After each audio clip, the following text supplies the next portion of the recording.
할 일 목록은 벌써 가득 찼고 유튜브에서 본 동기부여 영상은 수십 개인데 정작 오늘 저녁도 또 소파에 누워서 시간을 많이 보내곤 하잖아요. 지금 이 순간에도 수많은 사람들이 이번엔 진짜 해야지를 되뇌면서 아무것도 못하고 나만 왜 이러나 싶은 그 자체, 그냥 게으른 건가 싶은 그 의심. 근데 솔직히 말할게요. 그거 의지나 게으름의 문제가 아닙니다. 오늘 여러분들 그 진짜 이유를 알게 될 텐데요. 생각만 많고 행동이 안 되는 사람들에게는 아무리 다짐을 해도 같은 자리로 돌아오게 만드는 특정 패턴이 반복되고 있어요. 그 패턴을 하나씩 낱낱이 공개해드리겠습니다. 심리학자 마크 코너가 수십 년간 연구한 결과에 따르면요. 사람들은 어떤 일을 해야겠다고 결심해도 실제 행동으로 이어질 비율이 기대보다 훨씬 낮았다고 해요. 의도와 행동 사이에는 생각보다 훨씬 깊은 구렁텅이가 있었던 거예요. 이걸 의도, 행동, 간극이라고 부릅니다.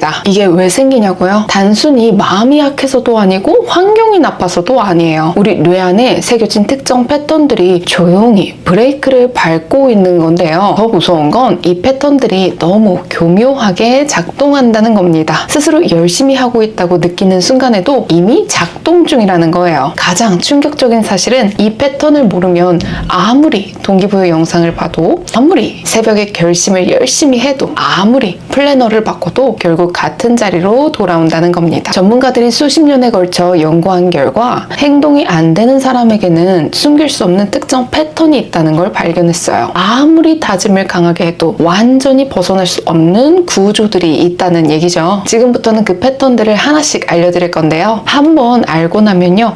내가 그동안 이래서 이랬구나 하고 명확하게 깨달을 수 있게 될 거예요. 혹시 지금까지 뭔가를 꼭 해야겠다고 결심했는데 왠지 설명할 수 없는 이유로 시작이 안 됐던 그런 경험 있으시죠? 그건 의지가 부족한 게 아니라 지금부터 말씀드릴 패턴들이 작동하고 있었던 겁니다. 첫 번째 패턴은 결심만 하고 실행을 못하는 상태인데요. 우리 독일 심리학자 헤카우젠이 발견한 루비콘 모델이라는 게 있어요. 고대 로마의 카이사르가 루비콘 강을 건너는 순간 돌이킬 수 없는 결정을 내린 것처럼 우리 뇌도 생각하는 모드에서 실행하는 모드로 넘어가는 특별한 전환 지점이 있는데요. 많은 사람들이 강 앞에서 계속 고민만 하다가 딱 멈춰버린다는 거죠. 결심한 사람과 아직 고민 중인 사람은 겉으로 보면 비슷해 보여요. 둘 다 해야지라고 이렇게 말하거든요. 그런데 뇌 안에서는 완전히 다른 모드가 작동 중이라는 얘기죠. 숙고 모드에 있을 때 우리 뇌는 여전히 이걸 할까 말까를 저울질하고 있어요. 마치 식당에서 메뉴판을 들고 계속 보기만 하는 거랑 똑같아요. 메뉴를 정해야 음식을 먹을 수 있는데 계속 메뉴판만 보고 있으면 배는 계속 고프겠죠. 이 패턴에 걸린 사람들의 특징이 있어요. 결심의 강도가 아주 강해 보인다는 겁니다. 내 결심을 노트에 적고 핸드폰 배경화면에 넣고 주변에 막 선언까지 해요. 근데 정작 루비콘 강을 건너는 그 순간이 오지를 않는 거죠. 왜냐면 생각 모드에서 행동 모드로 전환하는 이 스위치를 누르는 법을 모르기 때문입니다. 두 번째 패턴은 고민이 일처럼 느껴지는 함정이에요. 이걸 분석 마비라고 부르는데요. 쉽게 말하면 너무 많이 생각하다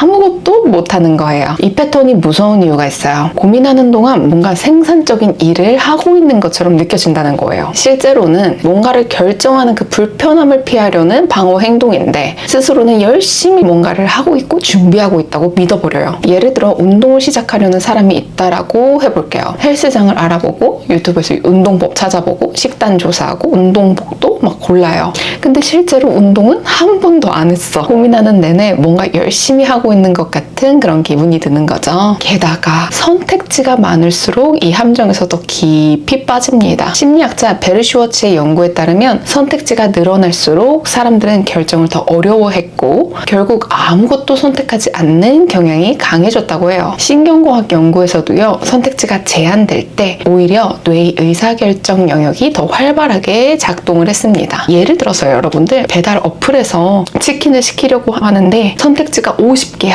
그러면 우리 어떨까요? 세 번째 패턴은 상상만 해도 이미 해낸 것처럼 느끼는 뇌인데요. 심리학자 가브리엘 웨팅겐이 발견한 충격적인 사실이 있어요. 원하는 미래를 긍정적으로만 상상하면 오히려 실제로 그걸 이루기 위한 행동이 줄어든다는 거예요. 살을 빼고 싶은 사람이 날씬해진 자신을 머릿속에 생생하게 그릴수록 우리 뇌는 현실처럼 받아들이기 시작해요. 그러면 실제로 행동을 해야 할 이유가 줄어드는 거죠. 뇌 입장에서는 이미 이룬 것처럼 느껴버리니까요. 연구 결과를 보면 이 긍정적 상상만 한 집단은 혈압이 내려가고 에너지 수치가 떨어졌어요. 마치 목표를 달성한 것처럼 몸이 이완 상태로 들어간 거였어요. 긍정적으로 생각하면 행동이 줄어든다는 게 아이러니하지만 사실이라는 얘기죠. 여러분도 나 이번 달에 꼭 운동 시작해야지 라고 이렇게 다짐하면서 뭔가 뿌듯했던 느낌 받은 적 있죠? 그게 바로 방금 이 패턴이 작동하는 순간입니다. 성격 유형에 따라서 긍정이 독이 되는 경우, 또 잘 먹히는 경우에 대해서도 이번 영상 반응 좋으면 다음 시간에 가져올게요. 네 번째 패턴은요, 완료가 되지 않은 것들이 우리의 뇌를 잡아먹는 현상입니다. 소련의 실험이 있어요. 참가자들에게 여러 과제를 주고 일부는 중간에 중단시켰는데요. 참가자들은 완료한 과제보다 중단한 과제를 무려 2배나 더 잘 기억했어요. 왜 그럴까요? 완료되지 않은 일은 뇌가 계속 그 파일을 열어두고 있기 때문이죠. 마치 우리 컴퓨터에서 프로그램을 10개 켜두면 느려지는 것처럼요. 그런데 2011년 후속 연구에서 더 충격적인 사실이 밝혀졌습니다. 이 끝나지 않은 과제들이 단순히 기억만 차지하는 게 아니라 글쓰기, 집중력, 의사결정 능력까지 직접 방해한다는 거예요. 나중에 해야 할 일, 언젠가 시작할 그거, 아직 결정 못한 저것들이 머릿속에 쌓일수록 실제로 지금 중요한 일을 할 에너지가 고갈이 되는 거죠. 할 일이 많을수록 아무것도 못한 이유가 여기 있는 거였어요. 다섯 번째 패턴은 실패할 것 같으면 스스로 방해하는 구조입니다. 1978년 버글라스와 존스가 진행한 실험이 있는데요. 참가자들에게 테스트를 보게 한 다음에요. 한 그룹에게 우연히 좋은 점수를 받았다는 피드백을 줬어요. 즉, 내 실력이 아닌 것 같다는 느낌을 심어준 거예요. 그 다음 재시험 전에 성적을 올려주는 약과 성적을 떨어뜨리는 약 중에 하나를 선택하게 했거든요. 그런데 정말 충격적이에요. 많은 참가자들이 성적을 떨어뜨리는 약을 선택했어요. 신기하죠? 우리 같으면 무조건 성적을 높여주는 약을 선택할 거잖아요. 그쵸? 그런데 왜 그런 거였냐면요. 어차피 이 재시험을 잘 못 봐도 약의 탓으로 돌릴 수 있어서 이랬던 거예요. 이제 일상에서도 미루기로 똑같이 나타나는데요. 진짜 우리 무언가 열심히 하다가 그거 실패하면 내 능력 탓이 되는 거잖아요. 그런데 아예 시작을 안 하면 시간이 없어서 그냥 못한 걸로 포장할 수 있어요. 시험 전 갑자기 방 청소하는 이유가 여기 있는 거죠. 이건 의지가 약한 게 아니에요. 내 자존감을 지키려는 뇌의 보호 전략이 오히려 행동을 막고 있는 겁니다. 여섯 번째 패턴은요. 먼 미래의 보상은 우리 뇌가 무시한다는 구조입니다. 심리학자 파이어스 스틸의 시간적 동기이론 연구에 따르면요. 보상이 멀리 있을수록 지금 느끼는 동기는 급격하게 떨어진다고 해요. 3개월 뒤에 받을 10만 원과 지금 당장 받을 만 원. 이성적으로 생각하면 3개월 뒤에 10만 원 받는 게 훨씬 더 좋은 거잖아요. 근데 뇌는 지금 당장의 만 원을 훨씬 크게 가치를 느낀다는 거예요. 영어 공부를 6개월 정도 해야 효과가 나타난다고 하면 우리 뇌는 그 6개월의 보상을 아주 작게 느껴요. 반대로 공부 대신에 유튜브 영상 하나 보는 즐거움은 지금 당장 훨씬 크게 느끼는 거죠. 알면서도 왜 못하냐의 신경과학적 답이 여기 있습니다. 뇌가 미래의 보상을 가치 없게 처리하도록 그냥 그렇게 구조가 되어 있는 거였어요. 의지 문제가 아니라 패턴 문제였습니다. 일곱 번째 패턴은 언제 피터 고리처가 수십 년에 걸쳐 연구한 결과를 보면 단순히 운동해야지 라고 이렇게 다짐한 사람과 화요일 저녁 7시에 집 앞 공원에서 30분 걷겠다 이렇게 구체적으로 계획한 사람의 실제 행동률은 완전히 달랐는데요. 뇌 스캔 연구를 통해 밝혀진 사실이 더 흥미로워요. 만약 이런 상황이 오면 이렇게 한다라는 이런 식의 계획을 세우면 뇌가 그 행동을 거의 자동으로 처리하기 시작한다는 거예요. 마치 신호등이 빨간불이면 무조건 멈춰라 처럼요. 의식적으로 판단하지 않아도 행동이 나오는 구조가 만들어지는 거죠. 해야지는 목표예요. 언제, 어디서, 어떻게가 없으면 뇌는 그 다짐을 실행 가능한 명령으로 인식하지 못한다는 거 꼭 기억해주세요. 여덟 번째 패턴은요. 실수가 두려워서 아예 시작을 안 하는 구조입니다. 한 연구에서 350명의 운동선수를 대상으로 반대로 완벽주의 성향이 더 강한 사람일수록 실패에 대한 두려움과 더 강하게 연결되었다는 게 밝혀졌어요. 특히 실수에 대한 집착과 내 행동이 맞는지에 대한 지속적인 의심, 이 두 가지가 실제 행동을 막는 가장 강력한 요인이었습니다. 학생 338명을 대상으로 한 연구에서는 완벽주의가 실패 공포 원인의 27% 이상을 차지했어요. 이게 일상에서 어떻게 나타나냐를 보면